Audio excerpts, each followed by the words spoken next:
Welcome to Stand Firm, the podcast where we've got God's wisdom through God's chosen servants on the record. And today with us, we've got Stanley Hughes, who has been something of a patriarch in the Columbia Basin Baptist Association, the kind of guy that we all have these stories about. You know, Stanley told me once, and then we'll say something deep and profound. And sometimes we say those things as if we thought of them and we leave his name out of it because it makes us sound smarter. You're thinking of the word legend. Legend. Living legend. I'm pulling out my wallet here. Yes. So, Stanley, you were the pastor at Richland Baptist Church, recently retired, and you were there for how many years? 26. 26 years. And over here is, as always, Jacob Morris. Hey, guys. Pastor at Reliance Fellowship.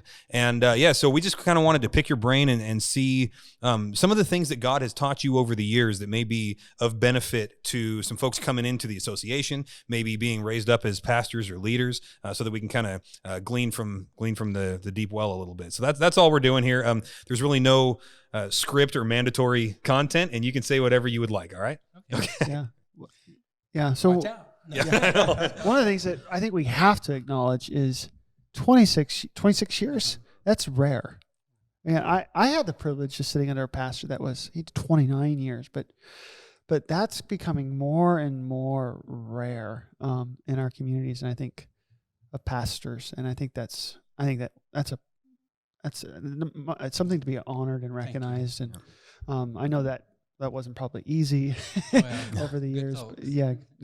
One of the questions that, man, we would love to hear is, how was it that God brought you to the point where you realized, I'm setting you aside for ministry? Okay. And we were hoping it was like this, the journey like Paul had, and Lord opened the heavens and spoke clearly. Was that your experience? And I was blind. Yeah, we have yet to hear anybody get blinded, so don't fail us. So when I'm talking, do I talk to both of you? Yeah, sure. I do that. Yeah, you could talk to the mic. Okay. You can talk to all right. Well, thank you for letting me come and share. And it's been a fun time just to rethink these things and be reminded of how God called and how He has sustained and provided, and it's been a blessing, the many years of service to Him. For 17 years, it never entered into my mind to be a pastor, at least that I recall. Wow. I went to a crusade in my hometown when I was 17 years old. Uh-huh. Dynamic evangelist was preaching, and I had never heard anybody preach like that before. Got our attention. The entire football team was there. Wow. It was a 2-a-day football practice before my senior year in high school. And he preached. Then he said, bow your heads, and we did. And then he asked questions that I'd never heard before. If you died tonight and know you'd go to heaven, raise your hand. Well, I couldn't. I'd never been asked that before. He said, if you died tonight and know you'd go to hell, raise your hand. And I wouldn't. Don't want to admit that. I did. Eventually, I raised it. Yeah. And then he started throughout the service, several days, but the service he would use the word saved, knowing that you're saved, knowing that you're going to heaven. And I began to debate in my mind whether or not you could really know. Huh. And then he quoted 1 John 5:13, these things have I written unto you that believe in the name of the Son of God, that you might know you have eternal life. And shot down all my arguments. And on the questions, when I didn't want to raise my hand on, are you going to hell? He said, there's not a third place. It's either heaven or it's hell. And I took that home with me that night. I didn't sleep well. Came back the next night. He asked the same questions. My friend was sitting next to me. And we turned during the invitation. I said, I'll go if you'll go. Wow. And he basically said the same thing to me. Walked forward. Well, that meeting probably lasted 4 days. I don't really remember. It was years ago. But about the third day, my friend and I were getting into the car, and I made a comment to him. It wouldn't be so bad to be a preacher. Huh. Well,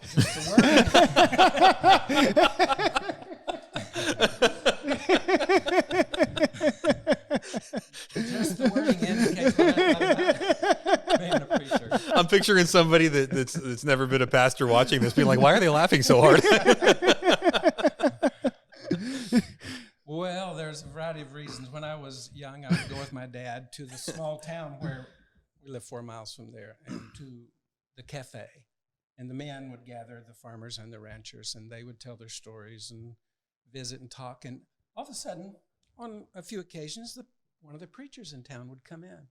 And when he walked in, sat down, and started talking, it's like they pulled out their halos. And they started using different words. They didn't tell their stories. Yeah. And my thought in the back of a little guy's brain was, what's wrong with them? And so I had to overcome that in order to become a preacher.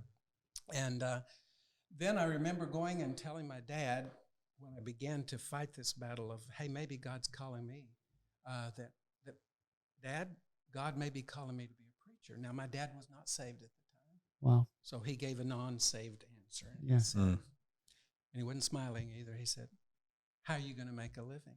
Yeah. And I knew exactly what he meant. Yeah. Because there were a lot of wealthy farmers and ranchers. But I knew, though I didn't really know, but I knew the pastors didn't make as much. Yeah. And also, a third thing that was kind of against me was I understood that if you're going to become a preacher, you had to go to college. Yeah. And at least you should.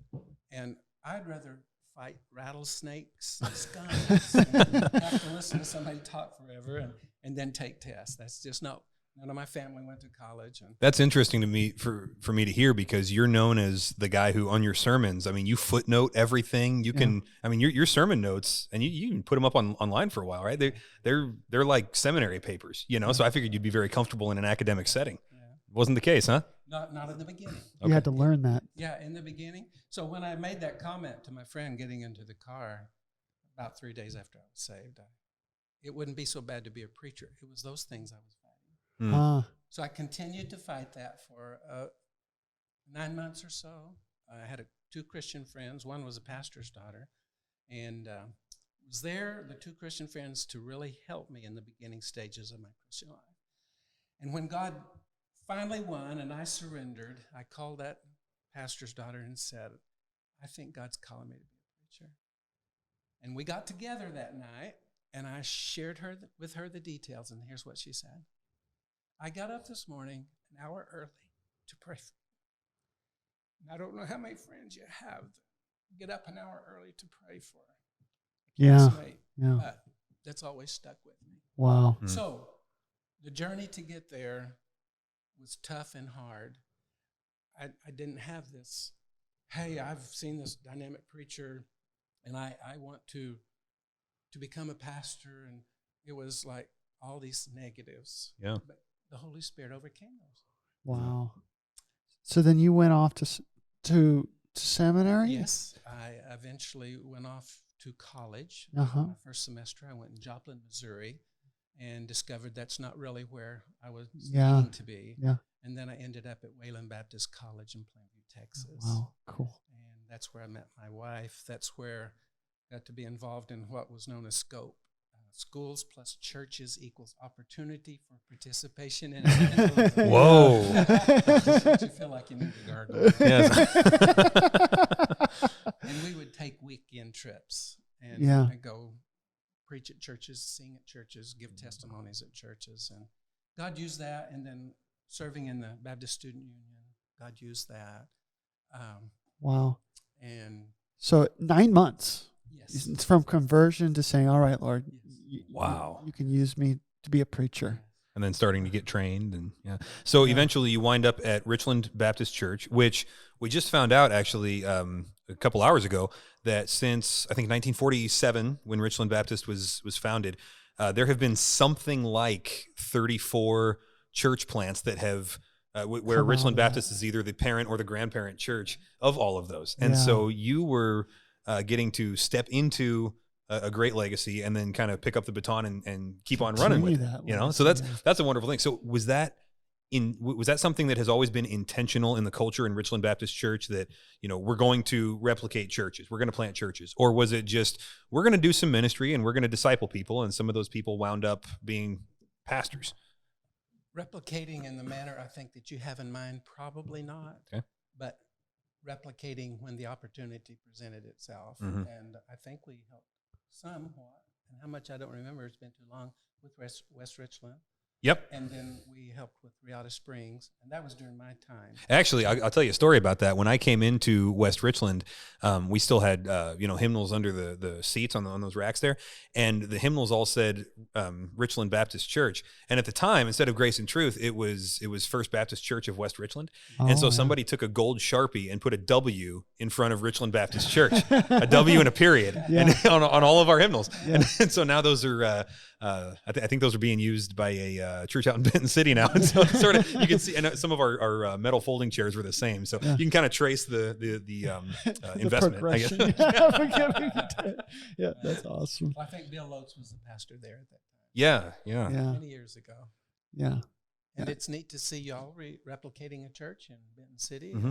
And, other churches doing the same. That is so neat. Cool. So then you went to seminary. Did you go straight from seminary in Texas to the Tri-Cities? No, actually, when we my wife and I, when we graduated from Wayland Baptist, we went to Hong Kong. Wow. And I taught in Hong Kong Baptist College, Old Testament and New Testament, and she taught English. Wow. That is news to me. I never knew you were over there. That is so cool. And how long did you guys do that? 2 years. 2 years. Okay.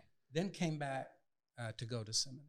Oh, okay. A college friend, called and asked if I'd be the missionary speaker at the camp. Yeah. So we spoke to the children's camp and to the youth camp and told our Hong Kong story. Yeah. And got to know a church there, Wellington First Baptist Church in the Texas Panhandle. Yeah. And that church impacted our lives in very deep and dynamic ways that I would like to share with you. Yeah. Sure. Yeah, absolutely. All right. Well, I preached there at the camps. Then we went to seminary. And Jean went to work. My wife went to work at the bank. And I worked in the afternoons and studied at night. My goal was to get through in 2 years, and it was a 3-year program. And I was You're working hard. Yeah. It was hard. So we had all of our ducks in a row. She's making a good salary. But we also had another conviction, and not every pastor has this conviction, and that's between them and the Lord. But our conviction was that when we were going to have children, that Jean would be at home to be the mom to those children. So anyway, she started feeling poorly the first semester there, and we didn't know what it was. Yeah. So she made an appointment with a doctor, went.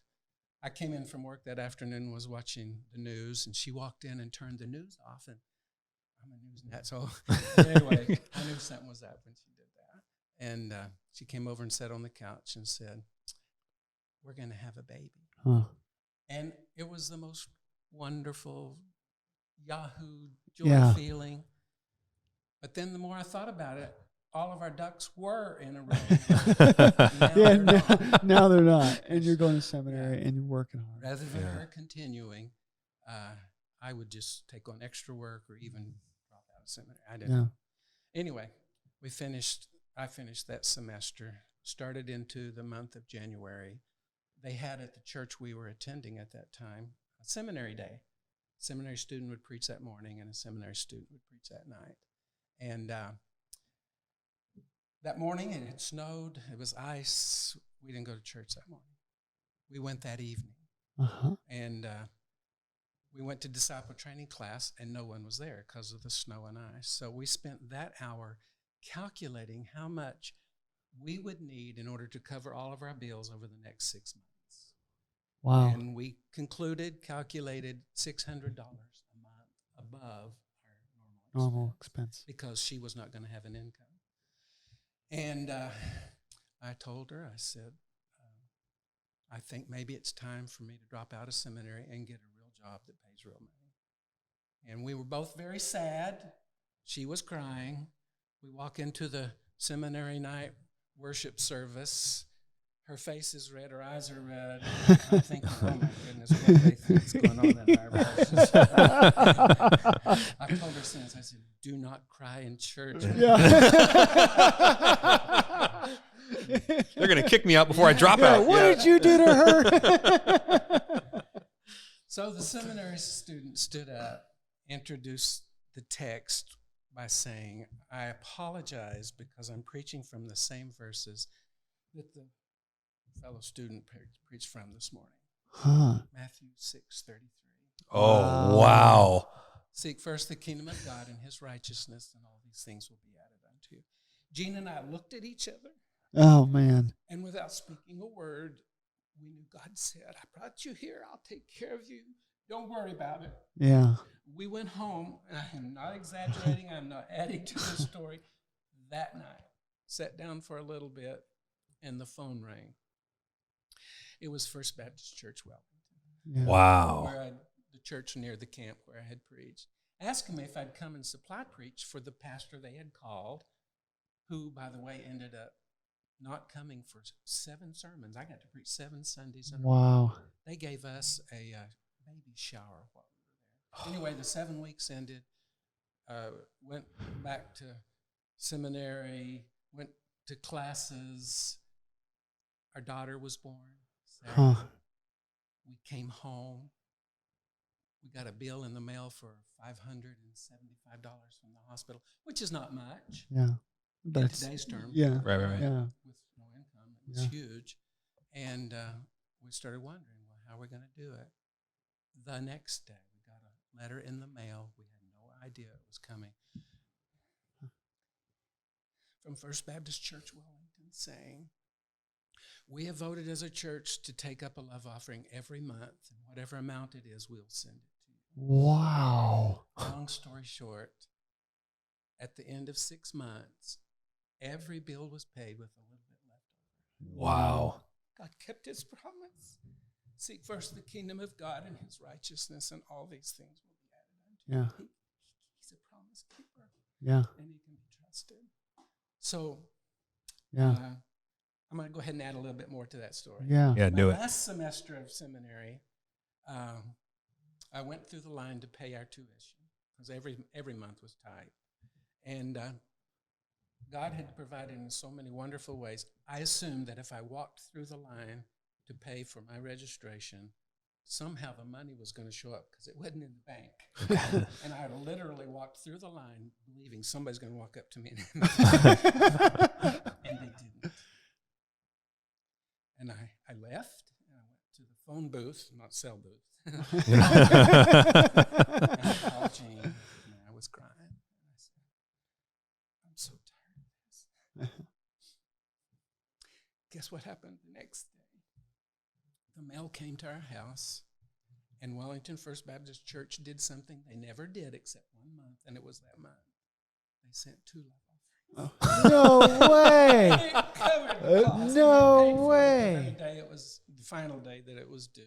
And, so anyway. Wow. Why are we still surprised when we hear these stories? I just cause that blows me away. And yet, just leave it to God, right? Amen. Yeah. Amen. He can be trusted. Yeah. But I imagine that did something for you and your wife. Not only then, but every year thereafter, even to this very moment.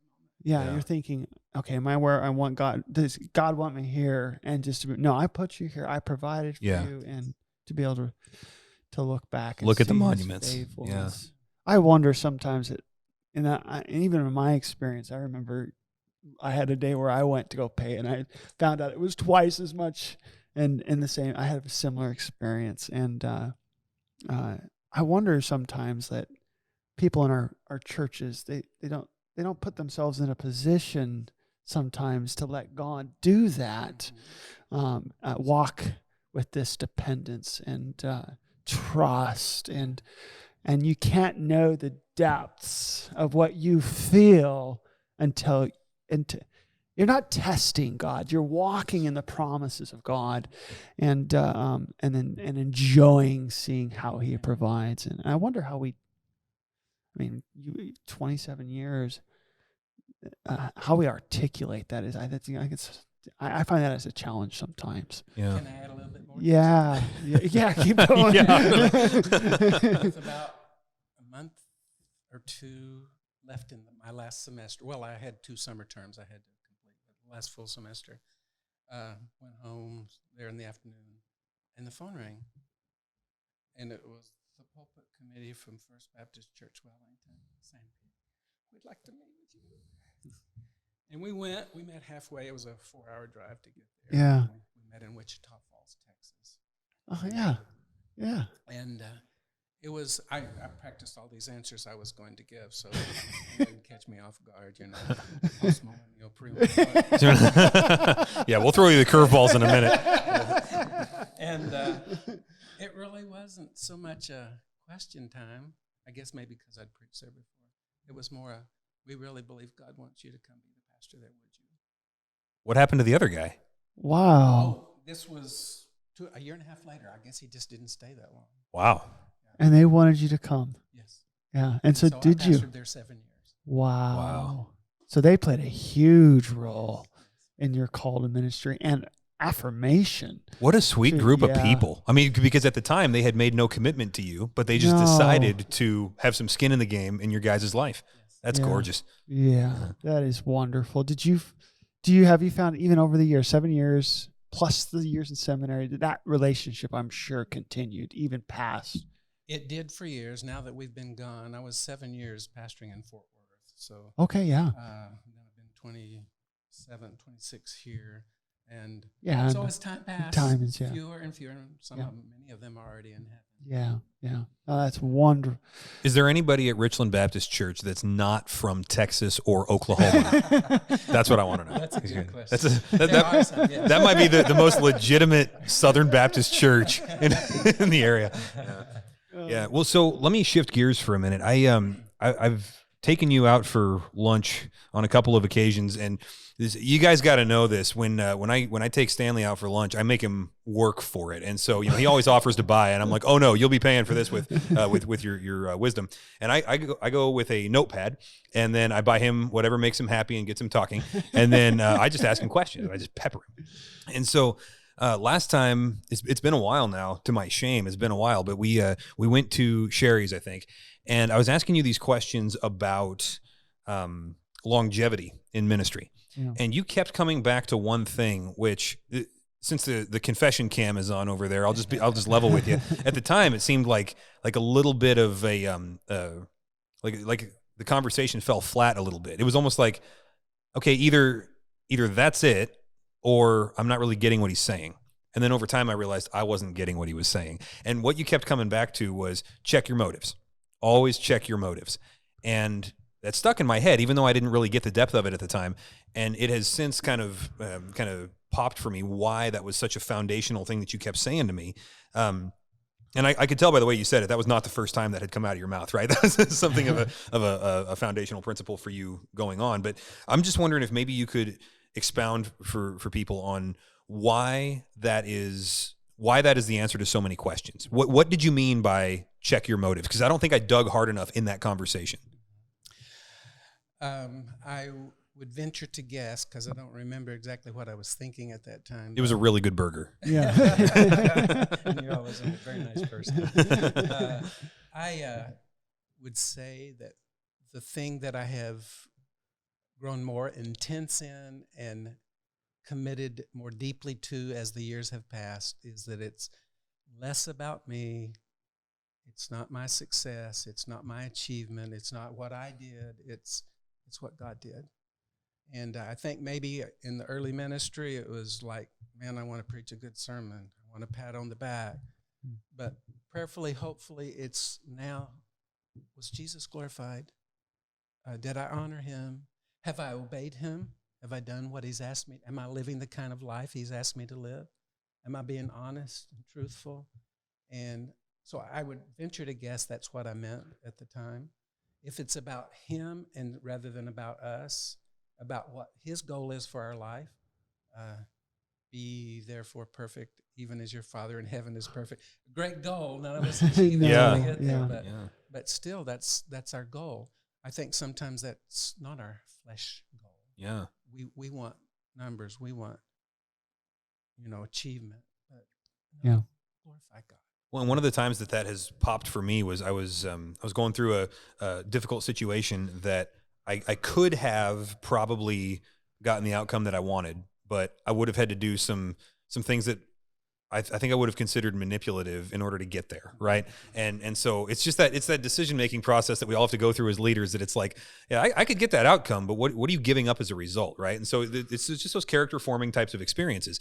And as I'm sitting here thinking, okay, I could go this way, or I could do what I know is right, and that kind of thing, at the risk of things not turning out well, And your voice kind of popped into my head, and check your motives. And I realized at that point, that was a new lesson for me, how much control is at odds with faith. Like I had never taken these two words and realized that they were exact opposites before. And I couldn't have faith and control in that moment. And my heart was telling me, go for the control. You're a leader, you're here for a reason, and this situation needs to be controlled. And you can't have faith and do that.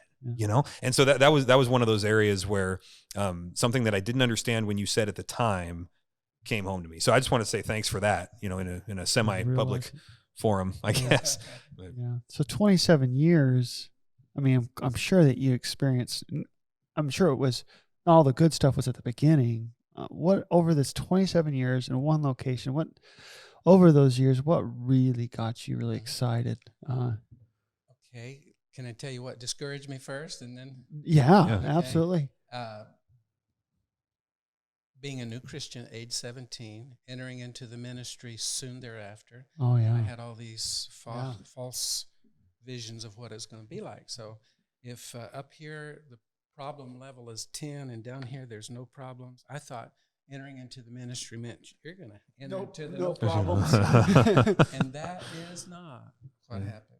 And if anything, when you become a pastor, Satan aims his biggest guns at the pastors, because if he can defeat them, then he's going to enter the kingdom. And so when I began to experience, okay, this person didn't like that, or 1,000 different things that can happen, I really got burdened down in my first church. I had not served with another pastor in a church before I became a pastor. I just became a pastor. And so I kind of got discouraged, and to the point that I made the comment, which I've made probably 100 times in my early ministry: I'm going to go be a farmer. That means I'm not preaching anymore. I'm tired of this. Yeah. And anyway, Gene and I went to a neighboring town with a cassette player and a testimony by Charles Stanley. Oh, okay. It was his personal testimony. Yeah. And we sat under a tree in the park and played it. And he shared, and it's been so long, don't remember all the details. It may not be accurate what I'm about to say, but it was, he was somewhat new at First Baptist Church, Atlanta, and they didn't like what's going on. 2 lawyers ended up in his office trying to talk him out of being the pastor. Wow. He made a comment, something like, I don't want to be your pastor anyway, but God's not giving me permission to leave.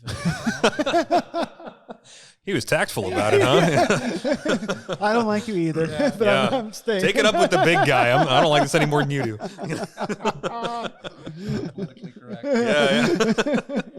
And then in a business meeting, I think it was a Wednesday night, maybe it was Sunday night, somebody walked up during the business meeting and slugged him in the jaw. Charles Stanley? Charles Stanley. What? And it was like a breath of fresh air. It was like, if a man of that caliber can go through these kind of problems, then who am I to think that I shouldn't go through problems? Whoa. Also, in addition to that, was a book I was reading by Paul Bilheimer called Don't Waste Your Sorrows. Yeah. And I got a brand new perspective. Being a new Christian, I didn't have this until I read that in the Bible, of God uses problems to make us more like Christ. It's not like those things are like wasps that you're supposed to swat and get rid of. Those are things he uses to make us more like Christ. I had Paul say it, these things are working for us. Yeah. Mm. And it was like a burden was lifted. So that happened probably about midway through my 7 years at First Baptist Church Wellington. Yeah. And after that, it was much, much easier. Yeah. And so the difficulty was it measuring up to people's expectations? And that's a big and young in your faith, yes. and add to that, as I shared with y'all before we started, I do not have the gift of gab. Yeah. Some people can talk forever and not struggle. That's not the way I'm gifted. Yeah. And so it took me forever to write sermons. Yeah. To help compensate for that. Yeah. So just constant, nonstop sitting and reading and studying.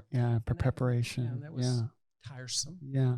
Now, if I was I don't know who to use here as an example. I know that use Dustin. You are. Probably not. He's our guinea pig.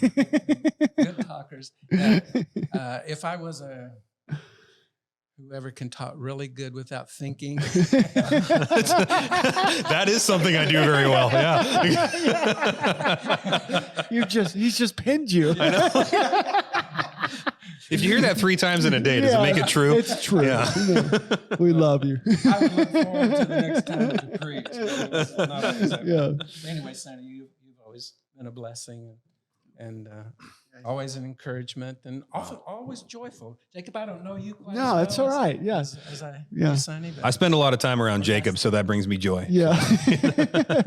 So then to piggyback on that then, those were some big discouragements and you felt like a weight was lifted from you. So since then, with all that in mind, what has been one of the greatest joys of ministry over the years? Like when that happens, that's just a life-giving gift from God. Yeah. If you don't mind, I'll go back to seminary for a moment that just flourished in my heart and mind when it happened. I got a phone call from Dr. Gresham's office. Cool. Remember exactly what his position was, but they just said, please come, we have something. No, it didn't say we had something, just please come by, we need to share something with you. So I went by one morning and walked in, the secretary was sitting there, and I said, I'm Stanley Hughes, and she reached in the drawer and pulled out an envelope and handed it to me. And she said, that's it. Nothing else? That was it? That's it. So I took off across the campus, opened it up, and it was a Bible verse, Psalm 37, verse 4. Delight yourself in the Lord, and he will give you the desires of your heart. Included were 3 brand new $20 bills. No signature. Nothing. I have no clue where that came from. But it was a hallelujah moment. Yeah. And that occurred right after I had gotten the phone call from the person from the search committee from First Baptist Church Wellington, and all of that just was in my heart. Yeah. Joys along the way. My wife, my children, joys in ministry. I would call them sprinkles of joy when somebody gives their heart and life to the Lord Jesus. Yeah. I remember one older lady, this was my first church, and shared with her once the service was over. She sat on the front pew, and I sat on the front pew. She said, I'd like to talk. And so I shared the plan of salvation, and she prayed the prayer. And as she finished, she said, and she took her hands like that, and she said, I feel like a burden's been lifted. Yeah. And so little sprinkles of joy as people over the course of years have given their heart and life to the Lord Jesus. Yeah. It's really wonderful to be able to go to sleep at night. Yeah. Knowing that if you draw your last breath while you're asleep, it's okay. Yeah. You don't have to fear death. Yeah. Yeah. I am just reflecting, like, because my seminary experience, like for you and for your wife, that was huge. That God did a lot of work in those years. And I grew up in a culture just near here in Spokane. And in that culture, at least where I was facilitating my community there was a negative perspective. Like, you don't have to go to seminary to be a pastor. You don't have, and I kind of grew up with that mentality, and I came to like age 26, 27, and I realized, I need some, I need some help and doctrinal, foundational work here. And we went off to seminary, and those were still, now I'm only 6 years removed from seminary, but those were precious moments. And I wonder if we could help, because I think there's people that are considering ministry and they're thinking, is seminary the right thing? And seminary is not necessarily, it doesn't have to be for everyone. I get that. Yeah, it's not a biblical qualification. Yeah. And yet, right? If you were to say, like, why would you encourage them to take that step? Mm-hmm. Well, I shared with you that one of the reasons I didn't want to be a preacher was because I knew college was included, and I didn't want to do that. Yeah. So the thought of going to seminary had not quite as much negative impact, but it was negative. Yeah. So when I was in Hong Kong teaching, the president of the Baptist Seminary, Southern Baptist Seminary there in Hong Kong. And I went up Lantau Mountain and spent the night in some cabins up there.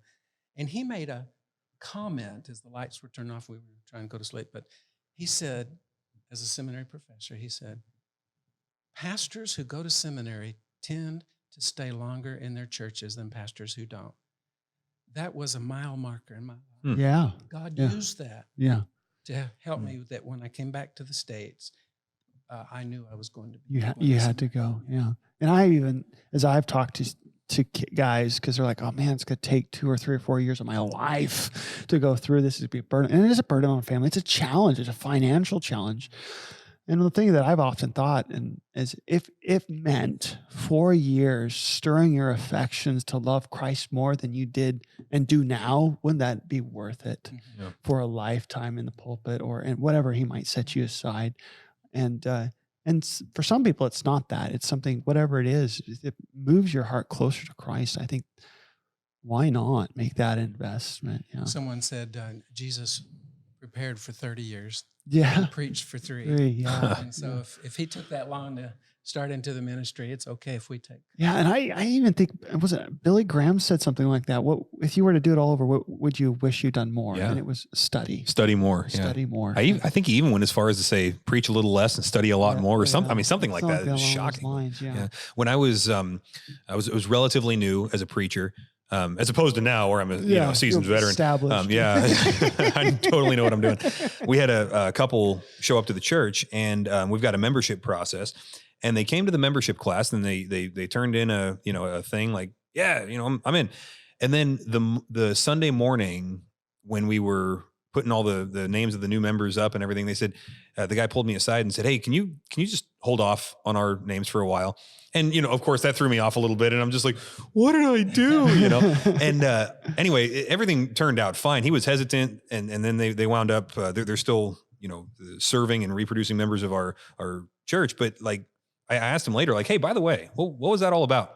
And he said, well, the thought hit us that you're not going to be here very long because this is your first church and it's going to be a stepping stone and you're going to go get a bigger job somewhere else. And I'm like, has that been your guys' normal experience? Because my first pastorate was here in the CBBA, and I'm learning from guys like you, and I'm, learning from guys like Scott and, these guys where longevity is kind of assumed, and then God can do whatever he wants in the meantime. And yet that is unfortunately, I think, not as normal everywhere else as it is, here. Yeah. And so I just wonder, what are some of the benefits of a long term of service in one place? And do you agree that should be a goal? That, because I feel like that's what I want, but do you think that's a good goal, barring whatever God would have for us in the future?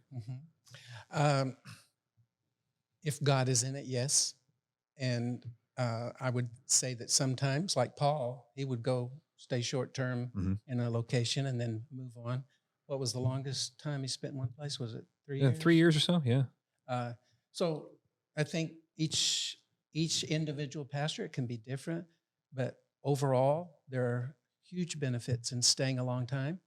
There are also deficits that exist if you stay too long. But the longer you stay, the better you get to know your people, the better they get to know you. I've heard it said, it's probably not accurate, that it takes 7 years for people to start trusting you. But I think that's tough. I've only been in my church for 6 years, so I'm still you're getting close. Nobody trusts me yet. I'm sure it's not accurate. When it came time for us to consider moving on, it was more of a, I've been here. I've been wonderful experience. I love the people, but maybe I'm keeping God's person from being here if I stay. And again, it has to do with, is it about me or is it about the kingdom? Yeah. And it's about the kingdom. And I just felt that it was time to move on and do other things. And we still serve the Lord. I preach quite a bit on the weekend. Yeah, and you still serve the Lord at Richland Baptist Church, right? And I feel like that would be maybe not tricky, but a transition that's got to be managed carefully, right? Because you're looking at your replacement making changes that you probably would have done differently or whatever. And so to know when to speak, when not to, and all of that, how's that going for you? I hope if you were to ask them that it's going well. My heart is the new pastor is the pastor and I am not. Yeah. And follow him. God sent him here. He's gifted different. He has abilities. I don't. Just that's by design. Yeah. God brought the person he wants there to do what God wants to do. And my job and our job as a congregation is to follow his leadership. Yeah. And yes, pray that God would lead him and it would be God's direction. Yeah. So I hope I'm doing well. I sure want to do well. I want to bless the church that I pastored and the new pastor. I want to be a blessing to him. And I pray for him. There may be a day or two every now and then, but long periods of time that I might miss a prayer for him. Not very many. Yeah. Well, I have enjoyed watching the transition. Yeah. We've been even there was another local church here we've watched go through that transition, and I've enjoyed he is a wonderful man. I've enjoyed getting to know Travis, and I think that I'm a church planner. I wouldn't have said that I was, and then God called me to it, right? But I even feel it early in our ministry. There's going to be a day that Jacob's last sermon as lead pastor of Reliance will happen, and I grieve it already, and I'm sure that you, in some regards, has as well. But I don't want it to go too long as well either. And so, how did you come to that reality? Like, was it through brothers and sisters helping you walk through that? Was that a conviction that you and your wife got to? Or how did you get there? Yeah, everybody's worst nightmare is that they would find out it's their last sermon by a congregational vote, right? We love you. You're done. There was a guy that he said he was kind of faithful brother over a number of decades, and he was a preacher, and his mind was starting to slip a little bit, and he said to me, I said, "Are you still preaching?" He was like, "Oh yeah, I'm still preaching." He said, "I told the Lord I would preach until my last breath," and I'm like, did the Lord agree to your terms? Because it may be time to, Yeah. Well, there is a verse, and it's in Numbers, where it talks about retirement. If you read in the Holman Christian Standard, it's not in the other translations, but I think it's chapter 8, but it talks about the priests were supposed to work until they're 50. Right. Okay. 50. Yeah. Now, it didn't say quit, lay down your tools and do nothing. You still assist, you still serve, but you don't continue in that position as priests. Now, we live longer now than they used to then, so maybe 50 is not the standard, but it is okay to step out and still be in God's will and still serve. And part of the way that I came to the conclusion that it was my time, and I'm not sure I've ever shared this with anyone else, if I don't mistake something here, but I met with a couple of men in our church. Yeah.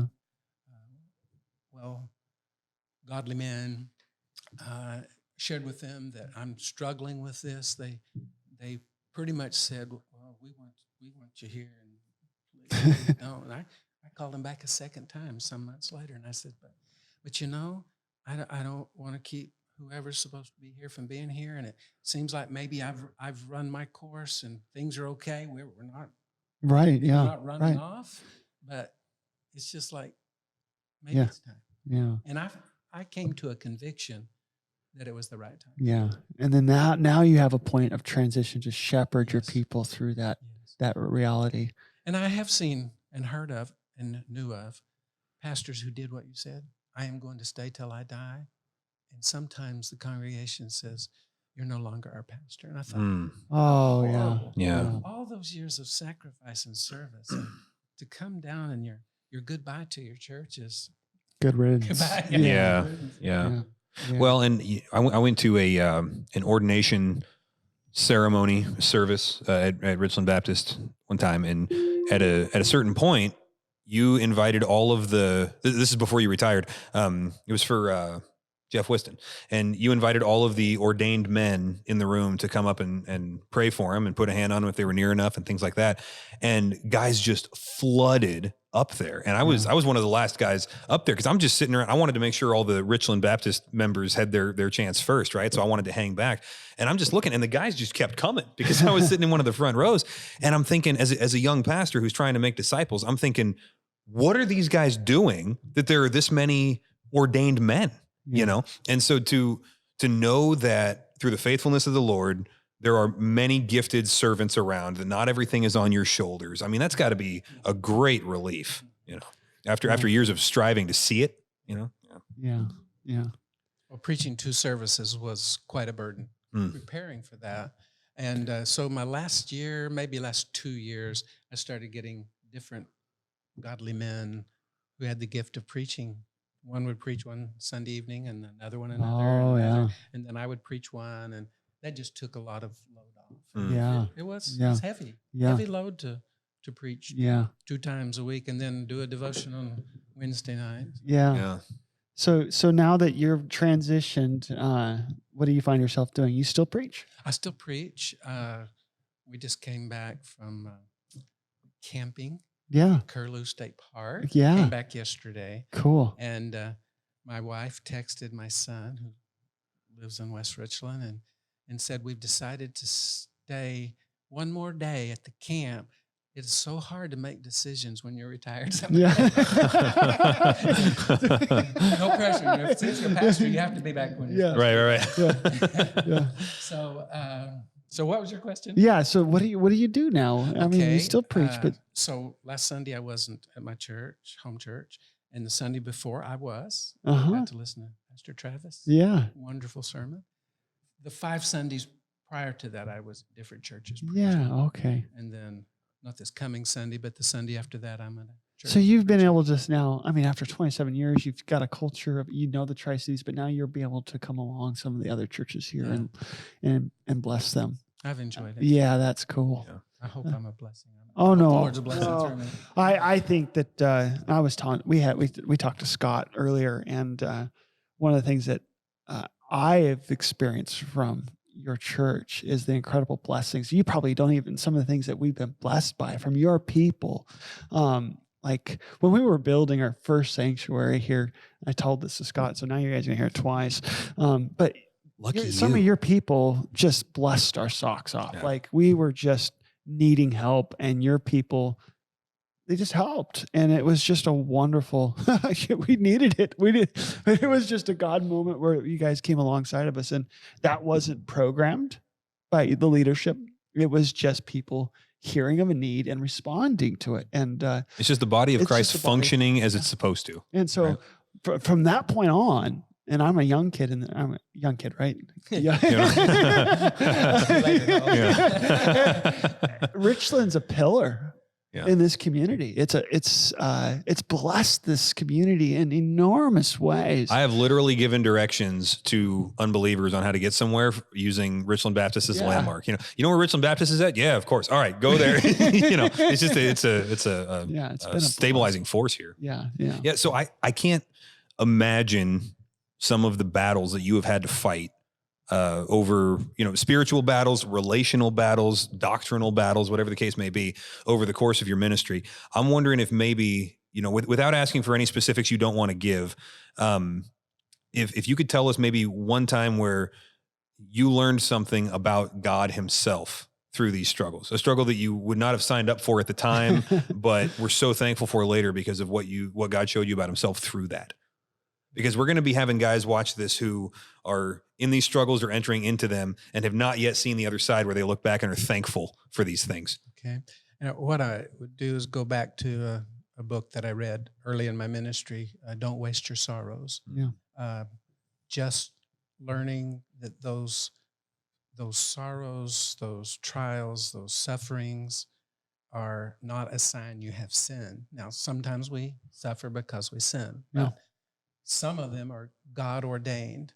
40 years in the wilderness is not something Israel would have chosen, but it is something God demanded, and that they were supposed to rejoice rather than murmur. And so God allows difficulties to come into our life. I think if we can view our trials, our struggles, our sufferings with God's perspective, the biblical perspective, it helps you navigate through the storm. And instead of your boat turning over, you can actually sail into the wind. Yeah. And going to the first chapter of James, it says, count it all joy. It is trials. Yeah. What do you mean, count it all joy? Yeah. I want to count it misery, and I don't want it to ever happen again. Yeah. But it does. And then it speaks about faith. In the midst of that trial, God's promises still stand. Trust him. And the disciples on the Sea of Galilee, they trusted. Well, at first they didn't. Yeah. But Jesus challenged them at the point of faith. And he says, why is it you have no faith? And later he said, why do you have little faith? And so God used the trial to build their faith and patience. Sometimes trials are quick. They last a week. You have a fuss with somebody and you apologize the next week and everything's okay. But sometimes they last a lifetime. Does that mean God's off of his throne and he's not in control? He's in control. Okay, and I'm getting older. No, I know, you're y'all didn't notice that one. no, I didn't. Thanks for the disclaimer. But yeah. And there are troubles that come with age. Yeah. And I'm experiencing those. And I don't like them for a moment. But God is as much in charge of the problems associated with age as he was the problems that came when we were young. I count it as the wilderness. And so what am I supposed to do? Murmur? Yeah. No. I think it'd be much better to take the pillow like Jesus did in the storm and just take a nap. So you have to take a nap when you're Anyway, I hope I answered your question. Yeah, absolutely. I appreciate that because that's, the burnout rate among pastors is horrifying, right? Frankly. And I think that so much of that has to do with perspective and strengthening in the middle of that. And they also say that pastoring is a very lonely job. And for guys like Jacob and me, we came into ministry in the Tri-Cities in a lot of ways, and we've got stuff like this. We've never experienced the isolation that they say is typical to the pastorate. And so, I'm hoping that somebody that is in that mode, that discouragement, before they drop out of the race, they can be given some strength by a brother and some perspective to say, I've been where you are and God is still on the throne. Our job is not to murmur, and maybe you need to take a nap, and then get up and fight the storm. Right. Yeah. And I think what I've experienced and Dustin as well, and being a part of this Columbian Basin Bible Association, you guys have established a culture of churches working together. I think it's been one of the greatest privileges and strengths of this community. It's unique. Good fellowship. It's good fellowship. It's weird. It is weird. It is. I moved up from Dallas, Texas, right? And so, and I lived in Spokane, but there is I don't know if our congregations see it as much as the leadership maybe, but there is a joy of unity that we are part of God's kingdom. We're not against each other, and there's this unity. And I without a doubt, your community played a huge part in that relationship and establishing that culture. And I want to say from my position coming into it, just thank you for laying that soil and preparing it for young guys like Dustin. Yeah, guys that don't know what we're doing. I got a story about the first time I met you. I actually hadn't met you yet, but we were in the same room. We were at the Tuesday pastor's lunch at the CBBA. And at these lunches, some pastor will give a devotion, you could call it, or something that's helpful, because pastors need to be pastored, right? And then we'll pray together, we eat together, which we call worship. And so we get together and we talk and we get to know each other. My first time at one of these things, I was brought in by the pastor that I was working with at the time, Dustin Hall, who you guys met. And they were talking about people kind of cycling around churches, right? And bringing their problem, thinking the problem was at this church, so they leave, but the problem was internal to them. And so they go to this other church, recreate the mess, and then say, oh, this place is bunk now, and we're going on to the next one. And so we kind of all have people that have ridden the circuit around all of our churches, right? And so somebody said, I just wish that there was some kind of system where we could keep track of who's bringing problems from one, because we're pastors, we're brothers, we should be able to warn each other.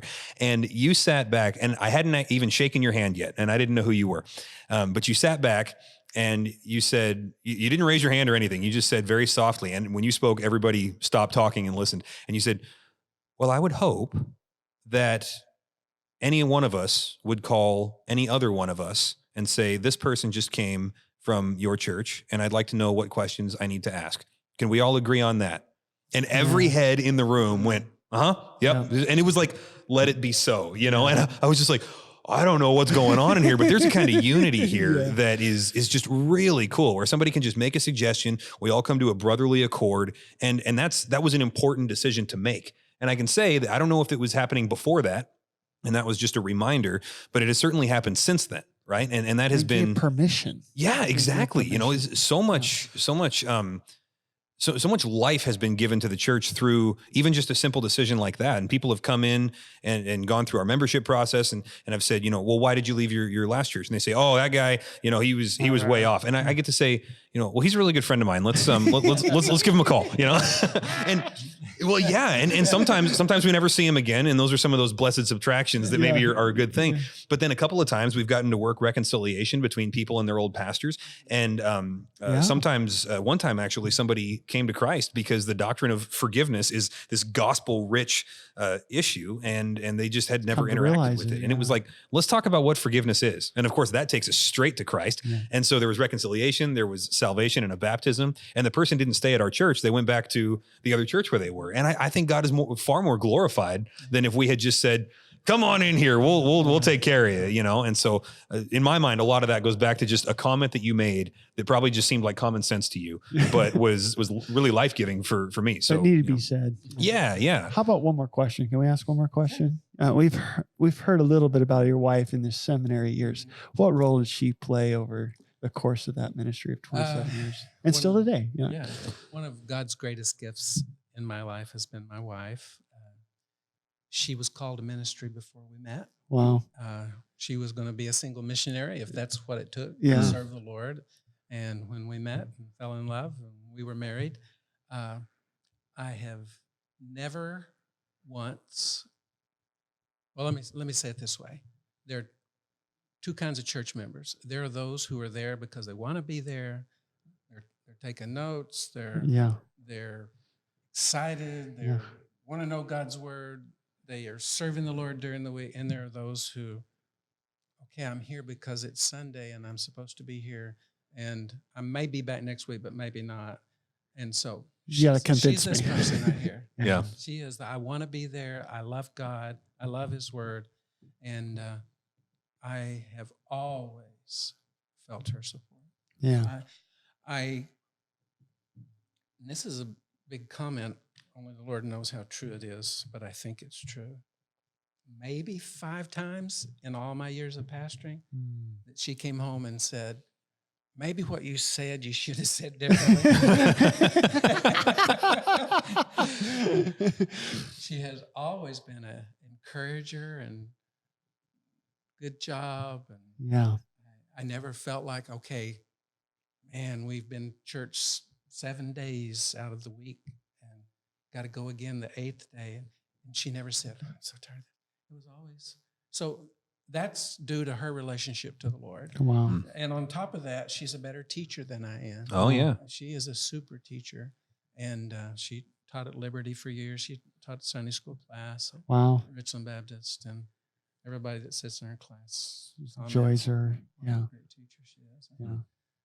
And that is her gift. Yeah.